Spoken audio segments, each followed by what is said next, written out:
بسم الله الرحمن الرحيم الحمد لله الذي هدانا لهذا اللهم صل على محمد وعلى آل محمد كما صليت على إبراهيم وعلى آل إبراهيم وبارك على محمد وعلى آل محمد كما باركت على إبراهيم وعلى آل إبراهيم إنك حميد مجيد. ആദരണീയനായ അധ്യക്ഷ സുഹൃത്ത് ഖമറുദ്ദീൻ മാസ്റ്റർ,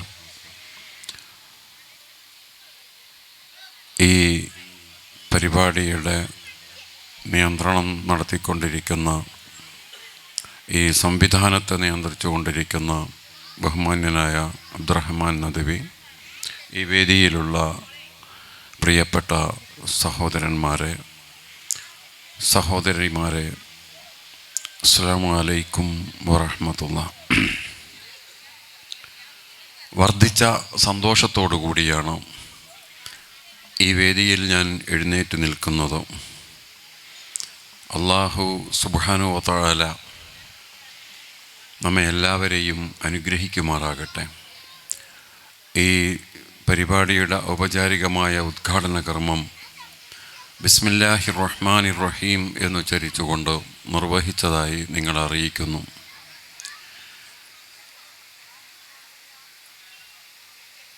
പരിമിതമായ ഒരു കാലയളവ് ഭൂമിയിൽ നൽകപ്പെട്ടവരാണ് നമ്മളെല്ലാവരും. നമുക്കെല്ലാവർക്കും അറിയാവുന്ന, എല്ലാവരും സമ്മതിക്കുന്ന ഒരു സത്യമാണത്. എത്ര കാലമാണ് എന്ന് ആർക്കും അറിയില്ല. തൊട്ടടുത്ത നിമിഷത്തിൽ ഈ ലോകത്തു നിന്നും പിരിഞ്ഞു പോകുന്നവനാണോ ഞാനെന്നും അറിയില്ല. വളരെ പരിമിതമായ ഒരു കാലം മാത്രമാണ് ഇവിടെ നൽകപ്പെട്ടിരിക്കുന്നത്. ഈ കാലയളവ് എന്താണ്, എന്തിനാണ്, എങ്ങനെയാണ് നിർവഹിക്കേണ്ടത് എന്ന് മനുഷ്യൻ ആലോചിച്ച് നോക്കിയിട്ട് തീരുമാനമെടുക്കാൻ കഴിഞ്ഞിട്ടില്ല. അങ്ങനെ തീരുമാനമെടുത്ത ആളുകൾക്കാർക്കും ലോകത്ത് നിലനിൽക്കാനോ പുരോഗതി നേടാനോ സമാധാനമുണ്ടാക്കാനോ കഴിഞ്ഞിട്ടുമില്ല. ഈ പരിമിതമായ കാലയളവിലേക്ക് മനുഷ്യനെ നിയോഗിച്ച് നിർത്തുകയാണ് ചെയ്തത് എന്നാണ് നമ്മൾ മനസ്സിലാക്കുന്നത്. അതുകൊണ്ട് വളരെ ഗൗരവത്തോടുകൂടി ഈ ജീവിതത്തെക്കുറിച്ചുള്ള ചില ആലോചനകളും പഠനങ്ങളും അന്വേഷണങ്ങളുമൊക്കെ ആവശ്യമുണ്ട്. നാം ജീവിച്ചുകൊണ്ടിരിക്കുന്ന ഈ ചുറ്റുപാട് എന്ന് പറയുന്നത് മനുഷ്യൻ മനുഷ്യരുടെ മേൽ ഉടമ ചമയുന്ന ഒരു കാലഘട്ടമാണ്. മനുഷ്യരുടെ മേൽ വംശീയതയുടെ, വർഗീയതയുടെ, ജാതീയതയുടെ അടിത്തറയിൽ മനുഷ്യരെ ഞെരിക്കാൻ ശ്രമിച്ചുകൊണ്ടിരിക്കുകയാണ്. ലോകത്തെമ്പാടും അങ്ങനെയാണ്. ഇപ്പോൾ ലോകത്തിന് നേതൃത്വം കൊടുക്കുന്നവരെന്ന് സ്വയം ധരിക്കുന്ന ഒരു കൂട്ടരുണ്ട്. അമേരിക്ക എന്നാണ് അവരെ വിളിക്കാറുള്ളത്. അത് സ്ഥാപിതമായതുപോലും അവിടെയുള്ള റെഡ് ഇന്ത്യൻസ് എന്ന് പറയുന്ന ജനവിഭാഗത്തെ കൊന്നൊടുക്കിയും ആട്ടിപ്പായിച്ചുമാണ് ആ രാജ്യം അവർ സ്വന്തമാക്കിയത്. പിന്നീട് അവർ നേതൃത്വം കൊടുത്തുകൊണ്ടിരിക്കുന്നത് വംശീയത ലോകത്ത് നടപ്പിൽ വരുത്തുന്നതിന് വേണ്ടിയാണ്. വെള്ളവർഗക്കാരെന്ന് പറയുന്ന, വെളുത്തവരെന്ന് പറയുന്ന ഒരു വർഗത്തെ സൃഷ്ടിച്ചുകൊണ്ട് അവരുടെ വംശീയ മഹാത്മ്യത്വത്തിന് വേണ്ടിയാണ് ശ്രമിച്ചുകൊണ്ടിരിക്കുന്നത്. നമ്മുടെ രാജ്യവും ഇപ്പോൾ മുന്നോട്ട് പോയിക്കൊണ്ടിരിക്കുന്നത് ഒരു വംശീയ മേധാവിത്വത്തിൻ്റെ അടിത്തറയിൽ ഊന്നി നിന്നുകൊണ്ടാണ്. ഈ രാജ്യത്ത് ആ വംശീയ മേധാവിത്വമുള്ള ആളുകൾ മാത്രമാണ് അധികാര കേന്ദ്രങ്ങൾ കൈകാര്യം ചെയ്യേണ്ടതെന്നും ബാക്കിയുള്ളവരൊക്കെ അടിമകളായി ജീവിക്കണമെന്നുമാണ് അവർ സിദ്ധാന്തിച്ചു കൊണ്ടിരിക്കുന്നത്. അങ്ങനെ ആകാൻ തയ്യാറില്ലാത്തവർക്ക് വേണമെങ്കിൽ ഇവിടെ നിന്ന് പോകാം എന്ന തിട്ടൂരവും ഇടയ്ക്കിടയ്ക്ക് പറഞ്ഞുകൊണ്ടിരിക്കുന്നുണ്ട്. അങ്ങനെ അടിമകളാക്കാൻ വേണ്ടിയുള്ള നിയമനിർമ്മാണങ്ങൾ ഒരു ഭാഗത്ത് നടന്നുകൊണ്ടിരിക്കുന്നുണ്ട്. പൗരത്വ ബില്ല് എന്ന് പറഞ്ഞുകൊണ്ടൊരു ബില്ലിനെക്കുറിച്ച് നിങ്ങൾ കേട്ടിട്ടുണ്ടാകും. ഒരു കാലത്ത് അത് പുറത്ത് വന്ന സമയത്ത് നമ്മളൊക്കെ വലിയ പ്രക്ഷോഭങ്ങളിലായിരുന്നു. തൽക്കാലം അതൊന്ന് മടക്കി വെക്കേണ്ടി വന്നെങ്കിൽ പോലും അത് പൊടിതട്ടിയെടുക്കാനും നിയമമാക്കാനും വേണ്ടിയുള്ള ശ്രമങ്ങൾ നടന്നുകൊണ്ടിരിക്കുകയാണ്. അതിൻ്റെ ഭാഗമായാണ് ഏക സിവിൽ കോഡ് നടപ്പിൽ വരുത്താൻ വേണ്ടി ശ്രമിച്ചു കൊണ്ടിരിക്കുന്നത്. ആ ഏക സിവിൽ കോഡ് പോലും വംശീയതയിൽ ഊന്നി നിൽക്കുന്നതാണ് നടപ്പാക്കിയ സംസ്ഥാനങ്ങളിൽ എന്ന് നമുക്കറിയാം. ഇപ്പോൾ വഖഫ് ബില്ല് അവതരിപ്പിക്കാൻ വേണ്ടിയുള്ള ശ്രമങ്ങളാണ് നടക്കുന്നത്. അതിനുള്ള തെറ്റും തുടങ്ങിക്കഴിഞ്ഞു. JPC-യുടെ അനുവാദം കിട്ടിയതോടുകൂടി വഖഫ് ബില്ല് നിയമമാക്കാനുള്ള ശ്രമങ്ങൾ നടക്കുകയാണ്. നിസ്സാരമായൊരു കാര്യമല്ല അത്. നൂറ്റാണ്ടുകളായി അള്ളാഹുവിൻ്റെ മാർഗത്തിൽ നീക്കിവെക്കപ്പെട്ട സ്വത്ത് കൊള്ളയടിക്കാൻ വേണ്ടിയുള്ള നിയമങ്ങൾ നടന്നുകൊണ്ടിരിക്കുക. വ്യക്തമായ രേഖകളില്ലാത്ത എല്ലാ വഖഫുകളും യൂസറും വാക്കാലുമുള്ളതുമായ ഉപയോഗിച്ചു കൊണ്ടിരുന്ന ഒന്ന് വഖഫായി മാറിയതും വാക്കാൽ പറഞ്ഞതുമായ എല്ലാം പിടിച്ചടക്കാനുള്ള നിയമങ്ങളാണ് നടന്നുകൊണ്ടിരിക്കുന്നത്. ഞാൻ പറഞ്ഞു വരുന്നത് അണിയറയിൽ ഒരുക്കങ്ങൾ തകൃതിയായി നടന്നുകൊണ്ടിരിക്കുന്നുവെന്നാണ്. ഭയപ്പെടുത്താൻ വേണ്ടിയല്ല ഞാൻ പറയുന്നത്. ഭയപ്പെടേണ്ട പ്രശ്നമില്ല. കാരണം ഈ ലോകം നിയന്ത്രിച്ചു കൊണ്ടിരിക്കുന്നത് അള്ളാഹുവാണ്. അവനിതൊക്കെ കണ്ടുകൊണ്ടിരിക്കുന്നുണ്ട്. ഏറി വന്നാൽ രക്തസാക്ഷിത്വമാണെങ്കിൽ അത് സ്വർഗത്തിന് കാരണവുമാണ്. അതുകൊണ്ട് വിശ്വാസി സമൂഹത്തെ സംബന്ധിച്ചിടത്തോളം ഭയപ്പാടിൻ്റെ പ്രശ്നമില്ല. പക്ഷേ ജാഗ്രതയുടെയും ചെയ്യേണ്ട കാര്യങ്ങൾ ചെയ്യേണ്ടതിൻ്റെയും ആവശ്യകതയുണ്ട്. അടിസ്ഥാനപരമായ ചില മൂല്യങ്ങൾ മുറുകെ പിടിച്ചുകൊണ്ടേ നമുക്കതിനെ നേരിടാൻ കഴിയുള്ളൂ. അതിലൊന്ന് ഈമാനാണ്. ഈമാനില്ലാതെ ഇത്തരമൊരു സാഹചര്യത്തെ അഭിമുഖീകരിക്കാൻ കഴിയില്ല. മറ്റൊന്ന് തഖ്വയാണ്. ജീവിത വിശുദ്ധി കൊണ്ടാണ് നമ്മൾ ഈ സാഹചര്യത്തെ അഭിമുഖീകരിക്കുക. ഈമാനും തഖ്വയും കഴിയുമ്പോൾ നമ്മുടെ മറ്റൊരായുധമാണ് സബുർ, ക്ഷമ എന്ന് പറയുന്നത്. ഈമാനും തഖ്വയും സബുറും തവക്കുലും ഇസ്തിഖാമത്തും മുറുകെ പിടിച്ചുകൊണ്ട് മാത്രമാണ് നമുക്ക് മുമ്പോട്ട് പോകാൻ കഴിയുക എന്നാണ് ഞാൻ സൂചിപ്പിച്ചത്. ഈ സാഹചര്യത്തെ അഭിമുഖീകരിക്കുവാൻ വിശ്വാസി സമൂഹത്തെ സന്നദ്ധമാക്കേണ്ടുന്ന നേതൃത്വം ഞാൻ വിചാരിക്കുന്നു ഈ ഗൗരവം ഉൾക്കൊണ്ടിട്ടില്ല എന്ന്. സംഘടനാപരമായ പക്ഷപാതിത്വങ്ങളും സംഘടനക്കകത്തുള്ള ഗ്രൂപ്പിസങ്ങളും തർക്കിച്ചു തീർക്കുന്ന തെത്രപ്പാടിലാണ് അവരിപ്പോഴുള്ളത്. സോഷ്യൽ മീഡിയ തുറന്നു നോക്കിയാൽ ഈ ചർച്ചയാണ് എവിടെയും കാണുക. ഗുരുതരമായി ഈ പ്രശ്നത്തെ അഭിമുഖീകരിക്കുവാൻ ഉമ്മത്ത് മുസ്ലിമയെ സെറ്റ് ചെയ്തെടുക്കാൻ, അവർക്ക് ഈമാൻ പകർന്നു കൊടുക്കാൻ, അവരുടെ ജീവിത വിശുദ്ധി ഉറപ്പാക്കാൻ, അവർക്ക് സബ്റിനുള്ള കരുത്ത് പകർന്നു കൊടുക്കാൻ, അവർക്ക് തവക്കുലിൻ്റെ പാഠങ്ങൾ പഠിപ്പിച്ചു കൊടുക്കാൻ, അവർക്ക് ഇസ്തിഖാമത്തിൻ്റെ കരുത്ത് പകരാൻ മുസ്ലിം നേതൃത്വം ഗൗരവതരമായ ചില പരിപാടികൾ ആവിഷ്കരിക്കേണ്ടതുണ്ട് എന്നാണ് ഞാൻ സൂചിപ്പിക്കുന്നത്. ഈമാൻ കവർന്നെടുക്കുന്ന മറ്റൊരു ഭീഷണി കൂടി നമ്മൾ അഭിമുഖീകരിക്കുന്നുണ്ട്. അത് അകത്തളങ്ങളിലേക്ക് അരിച്ചരിഞ്ഞ് കയറി വരുന്നതാണ്. ലിബറലിസം എന്ന പേരിലാണ് അതറിയപ്പെടുന്നത്. ഫാഷിസം കൊമ്പുകുലുക്കി ആയുധമെടുത്ത് ഭയപ്പെടുത്തി കടന്നു വരുമ്പോൾ അകത്തളങ്ങളിലേക്ക് ആരുമറിയാതെ അരിച്ചു കയറുന്ന ഒന്നാണ് ലിബറലിസം എന്ന് പറയുന്നത്. ലിബറലിസം നമ്മുടെയൊക്കെ വീടുകളിൽ അകത്തെത്തിയിരിക്കുന്നു. പലപ്പോഴും നമ്മുടെ കുഞ്ഞുങ്ങളിൽ നിന്ന് ഈമാൻ എടുത്തു കളയാനുള്ള ശ്രമങ്ങളാണ് നടക്കുന്നത്. തൗഹീദിനെയും റിസാലത്തിനെയും ആഖിറത്തിനെയും നിഷേധിച്ചു കൊണ്ടാണ് അത് രംഗത്ത് വരുന്നത്. അത്തരമൊരു സാഹചര്യത്തിലേക്ക് എൻ്റെയും നിങ്ങളുടെയും മക്കൾ എത്തിപ്പെട്ടിരിക്കുന്നുവെന്ന് പറഞ്ഞാൽ ഒരുപക്ഷെ നിങ്ങൾ അഭിമാനബോധം കൊണ്ട് സമ്മതിച്ചില്ലെന്ന് വന്നേക്കും. എൻ്റെ കുട്ടിക്ക് അങ്ങനെയൊന്നും സംഭവിക്കില്ല എന്ന് നിങ്ങൾ സമാധാനിച്ചേക്കും. പക്ഷേ നിൻ്റെ ശരീരം നിൻ്റെതാണ്. അത് എന്താണെന്ന് തീരുമാനിക്കേണ്ടത് നീ തന്നെയാണ് എന്ന ലിബറലിസത്തിൻ്റെ ആദ്യ പാഠം നമ്മുടെ മക്കളിൽ സ്വാധീനം ചെലുത്തുന്നുവെന്നതാണ് വസ്തുത. അള്ളാഹുവിനെക്കുറിച്ചുള്ള ബോധ്യം, പരലോകത്തെക്കുറിച്ചുള്ള ബോധം മനുഷ്യ മക്കൾക്ക് പകർന്നു കൊടുക്കുവാനുള്ള സംവിധാനങ്ങളുടെ അഭാവത്തെക്കുറിച്ച് നിങ്ങൾ ആലോചിക്കേണ്ടതുണ്ട്. എന്താണ് നമ്മൾ നൽകുന്നത് എന്ന്. 7ാം ക്ലാസ് വരെ മദ്രസയിൽ പഠിപ്പിച്ച് മതപഠനം അവസാനിപ്പിക്കുന്ന ഒരു ഉമ്മത്താണ് മുസ്ലിം ഉമ്മത്ത് എന്ന് പറയുന്നത്. ഇപ്പോൾ 7ാം ക്ലാസ് എന്ന് പറഞ്ഞാൽ കുട്ടിയുടെ വയസ്സ് 13 13ാമത്തെ വയസ്സിൽ മതപഠനം അവസാനിപ്പിച്ച് കളയുകയും 8, 9, 10 ക്ലാസ്സുകളിൽ ഫുൾ A+ കിട്ടാൻ വേണ്ടിയുള്ള തത്രപ്പാടിൽ മാതാപിതാക്കളും രക്ഷിതാക്കളും അതേപോലെ തന്നെ അധ്യാപകരുമൊക്കെ കിടന്ന് സ്കൂൾ അധികൃതരും കിടന്ന് കളിച്ചു കൊണ്ടിരിക്കുക. ഞങ്ങളുടെ സ്കൂളിന് ഫുൾ A+ കിട്ടണം. അവിടെ നിങ്ങൾക്ക് മതം പഠിപ്പിക്കാനോ മതം പറയാനോ ദീൻ പഠിപ്പിച്ചു കൊടുക്കാനോ ഒന്നും സമയമില്ല.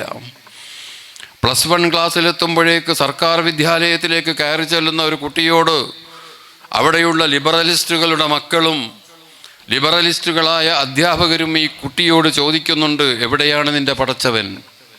നീ കണ്ടിട്ടുണ്ടോ? പരലോകമോ? അവിടെ നിന്നാരെങ്കിലും വന്നിട്ടുണ്ടോ? വയസ്സന്മാർ പറയുന്നത് കേട്ടിട്ട് ജീവിതം നശിപ്പിക്കണോ? അടിച്ചുപൊളിച്ച് ജീവിച്ചുകൂടെ? അടിച്ചുപൊളിച്ച് ജീവിക്കാൻ ആവശ്യമായ ലഹരി നമ്മുടെ കലാലയങ്ങളിൽ വിൽപ്പനക്ക് വെച്ചിരിക്കുന്നു. വായിൽ തൊട്ടുവെച്ചാൽ മനസ്സ് മരവിച്ചു പോകുന്ന തരത്തിലുള്ള MDMA പോലുള്ള ഗുരുതരമായ മയക്കുമരുന്നുകളുടെ വിപണന കേന്ദ്രമായി നമ്മുടെ കലാലയങ്ങളുടെ ചുറ്റുവട്ടങ്ങളിലുണ്ട്. അല്ല, കലാലയങ്ങൾക്കകത്തുണ്ട്. സെക്സ് എന്ന് പറയുന്നത് നിയന്ത്രണങ്ങളില്ലാതെ ആൺപെൺ വ്യത്യാസമില്ലാതെ ആറാടാൻ പറ്റുന്ന സാഹചര്യങ്ങൾ അവിടെ ഒരുക്കി വെച്ചിട്ടുണ്ട്.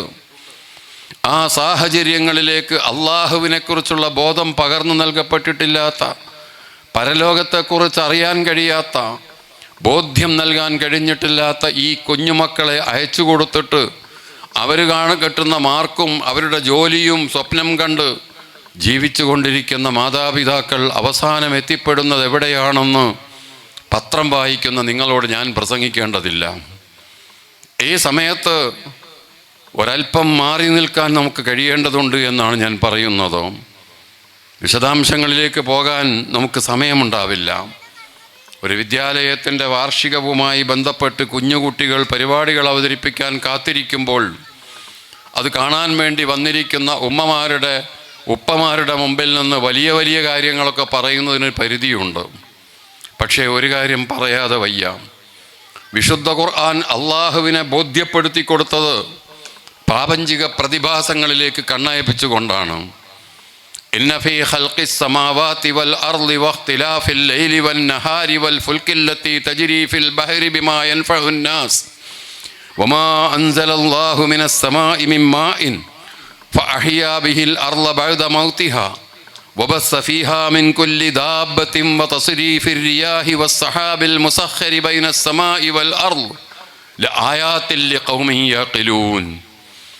ഈ പ്രപഞ്ചത്തിലേക്ക് കണ്ണയച്ചുകൊണ്ട് ആകാശഭൂമികളുടെ സൃഷ്ടിപ്പിനെക്കുറിച്ച് ചിന്തിക്കാൻ, രാപ്പകലുകൾ മാറി മാറി വരുന്ന സംവിധാനത്തെക്കുറിച്ച് ആലോചിക്കാൻ, സമുദ്രത്തിൽ സഞ്ചരിച്ചു കൊണ്ടിരിക്കുന്ന ആയിരക്കണക്കിൽ ടൺ കേവ് ഭാരമുള്ള കപ്പലുകളിൽ സഞ്ചരിച്ചു കൊണ്ടിരിക്കുന്ന കപ്പലുകൾ എന്തുകൊണ്ട് നാണയത്തൊട്ടുകൾ വെള്ളത്തിലിട്ടാൽ ആണ്ടുപോകുമ്പോൾ അത് ഉയർന്നു നിന്നുകൊണ്ട് മുമ്പോട്ട് പോകുന്നത് എന്നാലോചിച്ച് നോക്കാൻ, ആകാശത്തു നിന്നും കോരിച്ചെരിയുന്ന മഴ കൊണ്ട് സസ്യലതാദികൾ മുളച്ചു പൊന്തി മനുഷ്യൻ ഉപയോഗപ്പെടുന്ന രൂപത്തിലുള്ള സംവിധാനങ്ങളും കായ്കളും കനികളും പൂവുകളും ഉണ്ടായി വളർന്നു വരുന്നതിനെക്കുറിച്ച് ചിന്തിക്കുവാൻ, സമൂഹത്തിൽ വ്യാപിച്ചു കൊണ്ടിരിക്കുന്ന ജീവജാലങ്ങളെക്കുറിച്ച് ഓർക്കുവാൻ, അടിച്ചു വീശുന്ന കാറ്റിനെക്കുറിച്ചും സഞ്ചരിച്ചു കൊണ്ടിരിക്കുന്ന കാർമേഘത്തെക്കുറിച്ചും ചിന്തിക്കുവാൻ, ഭൗതികമായ ഈ കാര്യങ്ങളെക്കുറിച്ചുള്ള അധ്യാപനങ്ങൾ നൽകിക്കൊണ്ട് ഇതിൻ്റെ പിന്നിലുള്ള ഡിസൈനർ ഇന്നവനാണ്,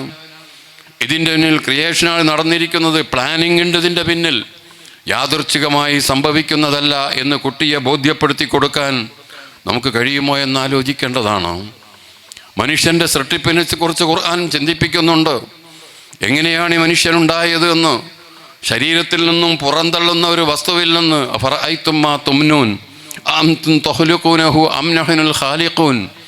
നിങ്ങൾ ശ്രമിച്ചു കൊണ്ടിരിക്കുന്ന ശുക്ലത്തെക്കുറിച്ച് നിങ്ങൾ ആലോചിച്ച് നോക്കിയിരുന്നു. നിങ്ങളാണോ അതുണ്ടാക്കുന്നത്? അതല്ല, നാമാണോ? അതിൽ നിന്നാണ് മനുഷ്യൻ കുഞ്ഞിച്ചു വീഴുന്നത്. ലോകത്തെ ഇപ്പോൾ നമ്മൾ ക്രിയേറ്റ് ചെയ്തുകൊണ്ടിരിക്കുന്ന, വികസിപ്പിച്ചുകൊണ്ടിരിക്കുന്ന ഈ ബുദ്ധിയുണ്ടല്ലോ, തലച്ചോറ്, അത് രൂപപ്പെട്ടു വന്നത് ഈ മ്ലേച്ഛമായ വസ്തുവിൽ നിന്നാണ്. നിങ്ങളുടെ കണ്ണുകൾ 750 കോടി മനുഷ്യർക്ക് 750 കോടി കണ്ണുകളാണെന്നാണ് നിങ്ങൾ ശാസ്ത്രം പഠിച്ചു പറയുന്നത്. അതുകൊണ്ടാണ് ഗൾഫിലേക്ക് പോകുന്നവൻ എയർപോർട്ടിൽ ചെല്ലുമ്പോൾ അവൻ്റെ കണ്ണവിടെ കമ്പ്യൂട്ടറിൽ പിടിച്ചു വെക്കുന്നത്. തിരിച്ചു വരുമ്പോൾ അവൻ തന്നെയാണോ നോക്കാൻ. ഒരാളുടെ കണ്ണ് പോലെ മറ്റൊരാളുടെ കണ്ണില്ല പോൽ, ഒരാളുടെ വിരലറ്റം പോലെ മറ്റൊരാളുടെ വിരലറ്റമില്ല പോൽ, ഒരാളുടെ മണം പോലെ മറ്റൊരാളുടെ മണമില്ല പോൽ. ഇത്രയും വൈവിധ്യമാർന്ന ഈ ജീവിതം, മനുഷ്യ സൃഷ്ടിയെക്കുറിച്ച് നിങ്ങൾ ചിന്തിച്ചു നോക്കിയിട്ടുണ്ടോ? മാതാവിൻ്റെ ഗർഭാശയത്തിൽ നിന്ന് രക്തക്കട്ടയായി, മാംസക്കട്ടയായി, എല്ലുകളായി, ആ എല്ലുകൾ മാംസം പൊതിഞ്ഞ് ഒരു പുതിയ കുഞ്ഞായി ജനിച്ച് വീഴുന്നതിനെക്കുറിച്ച് നിങ്ങൾ ആലോചിച്ച് നോക്കിയിട്ടുണ്ടോ? ഖുർആൻ ചോദിക്കുകയാണ്. ഞാൻ പറയുന്നത് ശാസ്ത്രീയമായി ഈ വശങ്ങൾ നമ്മുടെ മക്കൾക്ക് പറഞ്ഞു കൊടുത്താൽ, എവിടെയാണ് നിൻ്റെ പടച്ചവനെന്ന് ചോദിച്ചതിന് നിൻ്റെ തലച്ചോറിൻ്റെ പിന്നിൽ എന്ന് മറുപടി പറയാൻ കുട്ടിക്ക് കഴിയും. പക്ഷെ പഠിപ്പിച്ചു കൊടുക്കാൻ സമയം എവിടെയാണ്? 7ാം ക്ലാസ് വരെയുള്ള മദ്രസയിൽ ഇംഗ്ലീഷ് മീഡിയം സ്കൂളിലേക്ക് നേരത്തെ പോകുന്ന കുട്ടിയും കഴിച്ച്, ബാക്കി വൈകുന്നു വരുന്നവനും കഴിച്ചിട്ട് 1/4 മണിക്കൂർ നേരം കൊണ്ട് എങ്ങനെയൊക്കെയോ ഈ ഫിഖ് പഠിപ്പിച്ചു കൊടുക്കുന്ന തിരക്കിനിടയിൽ എവിടെയാ കുട്ടിക്ക് വിദ്യാഭ്യാസം നൽകാൻ കഴിയുന്നത്? മക്കളെ സംബന്ധിച്ചിടത്തോളം അവർക്ക് ഈ അടിസ്ഥാന ബോധ്യം നൽകാൻ കഴിയുന്നില്ലെങ്കിൽ അല്ലാഹു സുബ്ഹാനഹു വ തആല നമ്മെ ഏൽപ്പിച്ചിരിക്കുന്ന ഈ മഹത്തായ ദൗത്യം പരാജയപ്പെട്ടു പോകും. നിങ്ങൾ ഏൽപ്പിക്കപ്പെട്ടിരിക്കുന്നത്, നിങ്ങൾക്ക് ലഭ്യമായിരിക്കുന്ന ഈ വസ്തുത നിങ്ങളുടെ മക്കൾക്ക് പകർന്നു കൊടുക്കാനാണ്. ഇത് ഖാല ലഹു റബ്ബുഹു അസ്ലിം. ഇബ്രാഹിം നബി അലൈഹിസ്സലാമയോട് അള്ളാഹു പറയുന്നു, അസ്ലിം, നീ നിന്നെ സമർപ്പിക്കുക എന്ന്.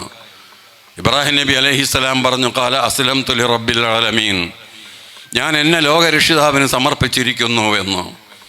എന്നിട്ട് അല്ലാഹു സുബ്ഹാനഹു വ തആല പിന്നെ പറയുന്നത് വവസ്വാ ബിഹാ ഇബ്രാഹീമു ബനീഹി എന്നാണ്. വവസ്വാ ബിഹാ ഇബ്രാഹീമു ബനീഹി, ഇബ്രാഹിം സ്വന്തം മക്കളോട് അതുകൊണ്ട് വസിയത്ത് ചെയ്തു. പറഞ്ഞതുകൊണ്ടാണ് വസിയത്ത് ചെയ്തത്. യാക്കൂബ് അലൈഹിസ്സലാമും എന്താ പറഞ്ഞത്? യാ ബുനയ്യ ഇന്നല്ലാഹ അസ്തഫാ ലക്കുമുദ്ദീന ഫലാ തമൂതുന്ന ഇല്ലാ വ അൻതും മുസ്ലിമൂൻ. എൻ്റെ പ്രിയമക്കളെ, എൻ്റെ കുഞ്ഞുമക്കളെ, അള്ളാഹു നിങ്ങൾക്കൊരു നിയമവ്യവസ്ഥ നൽകിയിരിക്കുന്നു കേട്ടോ. അതിന് വഴിപ്പെട്ടുകൊണ്ട്, അനുസരിച്ചുകൊണ്ട്, സമർപ്പിച്ചുകൊണ്ടല്ലാതെ നിങ്ങൾ മരിച്ചു പോകരുത് കേട്ടോ. വാപ്പ മക്കളോട് പറയുക പോകുന്നതിന് മുമ്പ്. ഞാൻ പറയുന്നത്, നമ്മുടെ മക്കൾക്ക് ഈ അവബോധം പകർന്നു കൊടുക്കാൻ നമുക്ക് കഴിഞ്ഞോ ഇല്ലേ എന്നാലോചിക്കേണ്ടതുണ്ട്. മദ്രസ വിദ്യാഭ്യാസം കളിചിരി തമാശയല്ല. അത് താൽക്കാലികമായൊരു ലക്ഷ്യം വെച്ചുകൊണ്ടല്ല. നമ്മുടെയൊക്കെ മദ്രസ വിദ്യാഭ്യാസം ആരംഭിച്ചത് വിശുദ്ധ ഖുർആനുമായി ആത്മബന്ധം സ്ഥാപിച്ചുകൊണ്ടാണ്. നാം മദ്രസ വിദ്യാഭ്യാസത്തിന് തുടക്കം കുറിക്കുന്നത് ഖുർആൻ വിവർത്തനം ചെയ്ത് പഠിപ്പിച്ചുകൊണ്ടാണ്. അങ്ങനെ വിവർത്തനം ചെയ്ത് ഖുർആനുമായി ബന്ധം പുലർത്തിയ ഒരു തലമുറയെ സൃഷ്ടിച്ചെടുക്കുവാൻ നമുക്ക് കഴിഞ്ഞിട്ടുണ്ട്. പക്ഷേ ഇന്ന് ഭൗതിക വിദ്യാഭ്യാസത്തിൻ്റെ പ്രാധാന്യത്തിൽ ഞാനതിനെ നിഷേധിക്കുന്നില്ല. തീർച്ചയായും ഭൗതിക വിദ്യാഭ്യാസം അനിവാര്യമാണ്, ആവശ്യമാണ്. പക്ഷേ നമ്മളിത് തുടങ്ങുന്ന സമയത്ത്, വിദ്യാഭ്യാസ രംഗത്തേക്ക് നമ്മൾ കടന്നു വരുന്ന സമയത്ത് മതവിദ്യാഭ്യാസത്തിന് പോലും പ്രാധാന്യമുണ്ടായിരുന്നില്ല, ഭൗതിക വിദ്യാഭ്യാസത്തിന് തീരെ പ്രാധാന്യമുണ്ടായിരുന്നില്ല. കുട്ടികൾ പഠിക്കാൻ പോകുന്ന ഏർപ്പാടുണ്ടായിരുന്നില്ല. അങ്ങ് ഓത്തുപള്ളിയിൽ ചെന്ന് ചൊല്ലിപ്പഠിക്കുന്ന ചില കാര്യങ്ങൾ ചൊല്ലിപ്പഠിക്കുക എന്നതിനപ്പുറത്ത് വിദ്യാഭ്യാസ സമ്പ്രദായം ഉണ്ടായിരുന്നില്ല. മദ്രസ പ്രസ്ഥാനം ആരംഭിക്കുമ്പോൾ ഈ സമൂഹത്തിന് അത് ഉൾക്കൊള്ളാൻ കഴിഞ്ഞിരുന്നില്ല. അന്ന് വലിയ വലിയ വാദങ്ങൾ ഉയർത്തപ്പെട്ടിട്ടുണ്ടായിരുന്നു. മദ്രസ പ്രസ്ഥാനം നരകത്തിലേക്കുള്ള വഴിയാണ് എന്ന് പറഞ്ഞിട്ടുണ്ടായിരുന്നു. ഇപ്പോൾ കേട്ട തമാശ തോന്നും നമുക്ക്.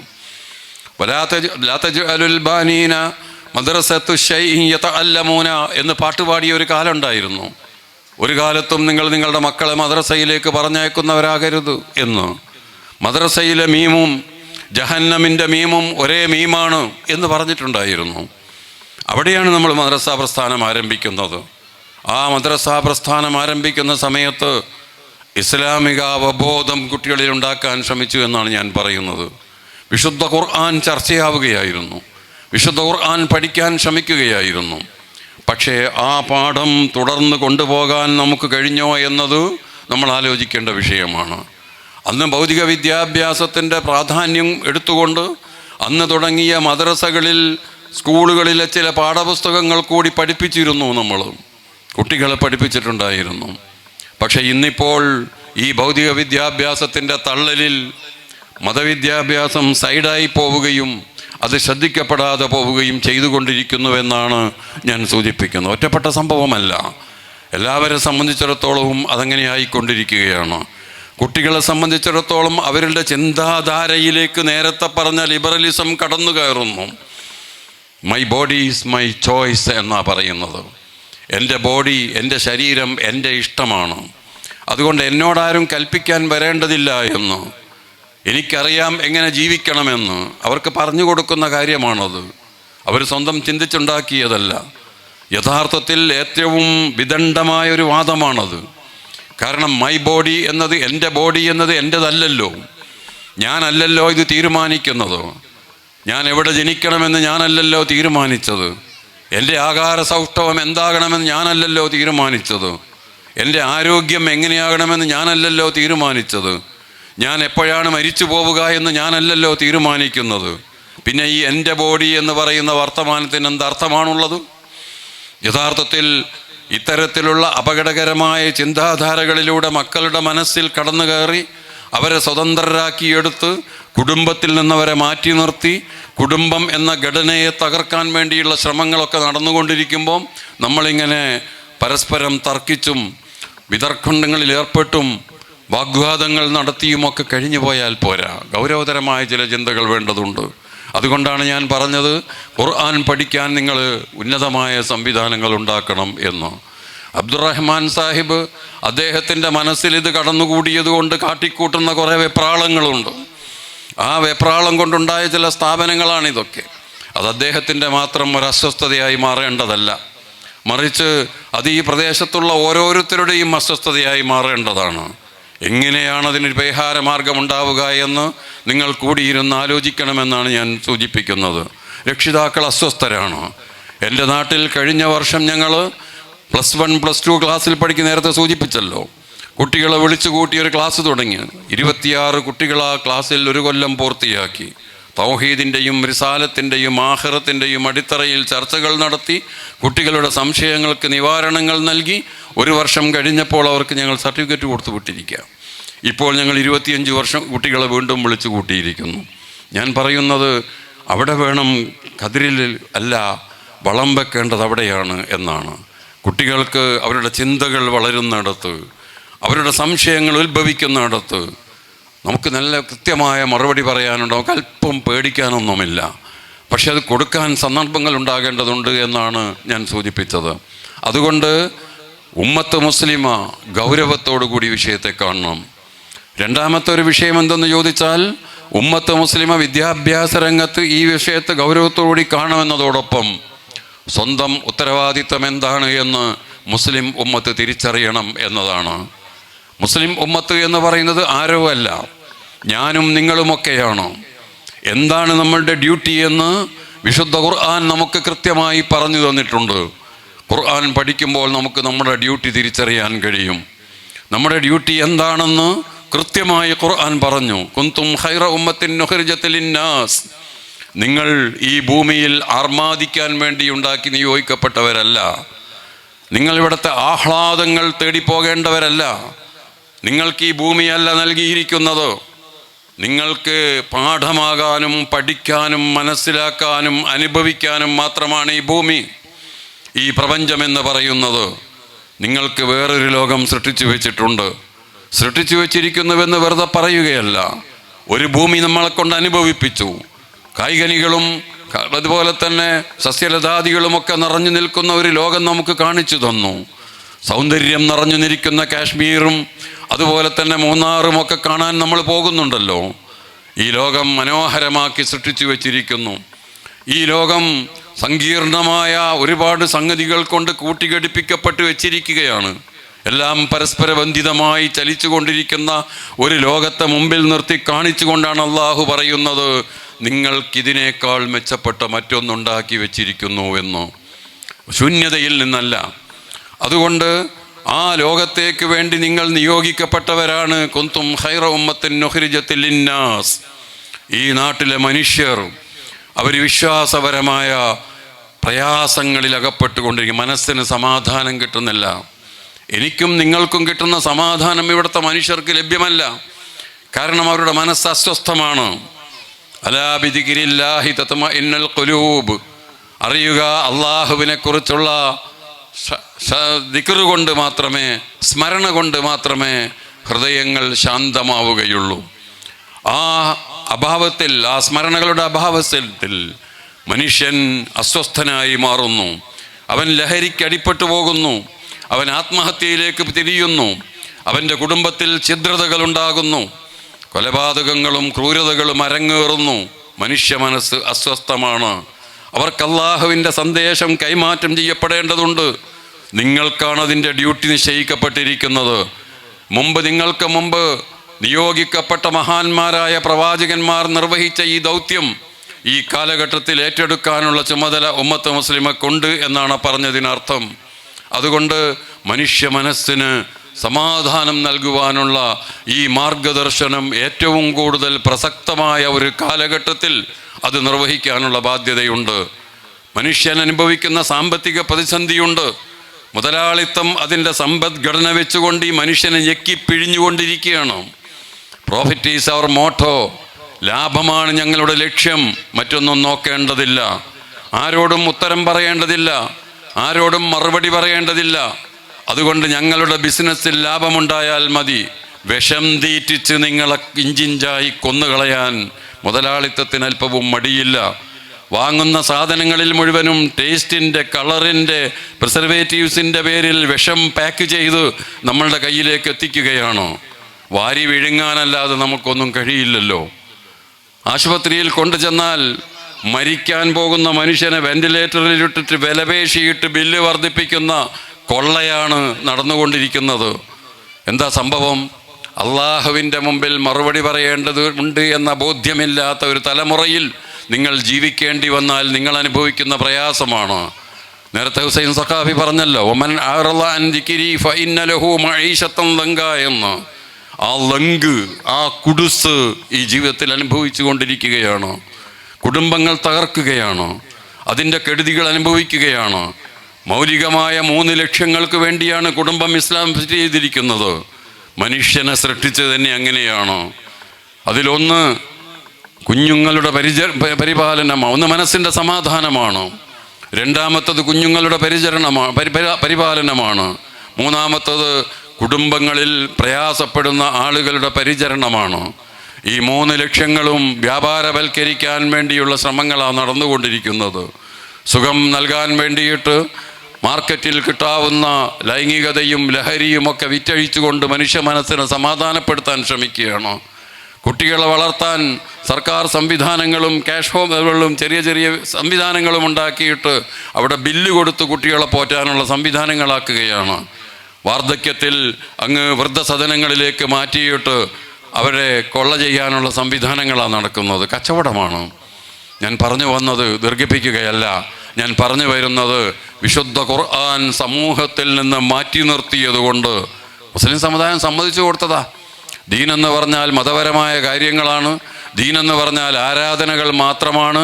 അതുകൊണ്ട് പൊതുജീവിതത്തിലേക്ക് ഇസ്ലാമിനെയും കൊണ്ട് വരേണ്ടതില്ല എന്ന് ഭൗതികവാദികൾ വിളിച്ചു പറഞ്ഞപ്പോൾ, ഇത് 6-ാം നൂറ്റാണ്ടിലെ പ്രാകൃതമായ വ്യവസ്ഥയാണ്, ഇതൊന്നും കൊണ്ട് ഞങ്ങളുടെ പൊതുജീവിതത്തിലേക്ക് വരേണ്ടതില്ല എന്ന് പറഞ്ഞപ്പോൾ മുസ്ലിം സമുദായത്തിലെ നല്ലൊരു ശതമാനത്തിന് സമാധാനമായി. അങ്ങനെ മതമെന്ന് പറഞ്ഞാൽ ഇവിടെ ഇങ്ങനെ ആരാധനയും വെച്ച് കൂടിയാൽ മതി, മറ്റു ജീവിതമൊക്കെ എന്തെങ്കിലും ആയിക്കോട്ടെ എന്ന്. ഇപ്പോൾ ലിബറലിസം അവസാനത്തെ കയ്യാണ് വെച്ചിരിക്കുന്നത്. വ്യക്തി ജീവിതത്തിലും ആവശ്യമില്ല എന്ന് പറഞ്ഞുകൊണ്ട് അള്ളാഹുവിൻ്റെ ദീനിന് അതിരുകൾ നിശ്ചയിച്ചു കൊടുത്ത ഒരു സമുദായവും രക്ഷപ്പെടുകയില്ല. അള്ളാഹുവിൻ്റെ നിയമവ്യവസ്ഥക്ക് വ്യക്തിജീവിതമെന്നും കുടുംബജീവിതമെന്നും സ്വകാര്യ ജീവിതമെന്നും അതിരുകൾ നിശ്ചയിച്ചു കൊടുക്കുകയും പൊതുജീവിതമെന്നത്, സാമ്പത്തിക മണ്ഡലമെന്നത്, സാംസ്കാരിക മേഖല എന്നത് തങ്ങൾക്ക് ആറാടാനുള്ളതാണെന്ന് നിശ്ചയിക്കുകയും ചെയ്ത ഒരു സമൂഹം രക്ഷപ്പെടാൻ പോകുന്നില്ല എന്നാണ് ഞാൻ പറഞ്ഞത്. അതുകൊണ്ട് വിശുദ്ധ ഖുർആനിനെ ഉയർത്തിപ്പിടിച്ചുകൊണ്ട് ആധുനിക മനുഷ്യൻ്റെ പ്രശ്നങ്ങളുടെ പരിഹാരം സമർപ്പിക്കുവാൻ ഉമ്മത്ത് മുസ്ലിമ ഐക്യപ്പെട്ടുകൊണ്ട് ഒന്നിച്ചു പോകേണ്ടുന്ന കാലഘട്ടമാണ് എന്നുകൂടിയാണ് ഞാൻ പറഞ്ഞത്. അതുകൊണ്ട് ഖുർആൻ പഠിക്കുക എന്ന് പറയുന്നത്, ഖുർആൻ സ്വയം നെഞ്ചേറ്റ് വാങ്ങുക എന്ന് പറയുന്നത്, സ്വന്തം മക്കൾക്കതാദ്യമായി പകർന്നു കൊടുക്കാനും സ്വന്തം സമൂഹത്തിൻ്റെ മുമ്പിൽ ഖുർആനിനെ പ്രതിനിധാനം ചെയ്യുവാനുമുള്ള കരുത്താർജിച്ചെടുക്കാൻ നമുക്ക് കഴിയണമെന്ന് മാത്രമാണ് ഈ സന്ദർഭത്തിൽ സൂചിപ്പിക്കുവാനുള്ളത്. ഈ പ്രദേശത്തെ നല്ലവരായ ആളുകൾ ഒരു നല്ല വിദ്യാഭ്യാസ സ്ഥാപനമാക്കി ഇതിനെ വളർത്തിക്കൊണ്ടുവരാൻ കൂട്ടായ യജ്ഞം നടത്തേണ്ടതുണ്ട് എന്ന് ഞാൻ ആവശ്യപ്പെടുകയാണ്. ഈ കൊച്ചുപള്ളിയുടെ അടുത്ത് ഒരു നല്ല മദ്രസ എൻ്റെ സ്വപ്നത്തിലുണ്ട്. ഞാനത് ഇവരോട് പറഞ്ഞിട്ടുണ്ട്. ഒരു നല്ല മദ്രസ എന്ന് പറയുന്നത് ആധുനിക സൗകര്യങ്ങളുള്ള, നല്ല സംവിധാനങ്ങളുള്ള, ടെക്നോളജി ഉപയോഗപ്പെടുത്തുന്ന, കുട്ടികൾക്ക് ആകർഷകമായ വിധത്തിൽ അള്ളാഹുവിൻ്റെ ദീൻ നെഞ്ചേറ്റാൻ കഴിയുന്ന രൂപത്തിലുള്ള ഒരന്തരീക്ഷം ഇവിടെ ഉണ്ടാക്കിയെടുക്കാൻ നിങ്ങൾ ശ്രമിക്കണമെന്ന് മാത്രം സൂചിപ്പിച്ചുകൊണ്ട് ഞാൻ അവസാനിപ്പിക്കുകയാണ്. വാഹിർ ദഅ്വാനാ അനിൽ ഹംദുലില്ലാഹി റബ്ബിൽ ആലമീൻ. അസ്സലാമു അലൈക്കും.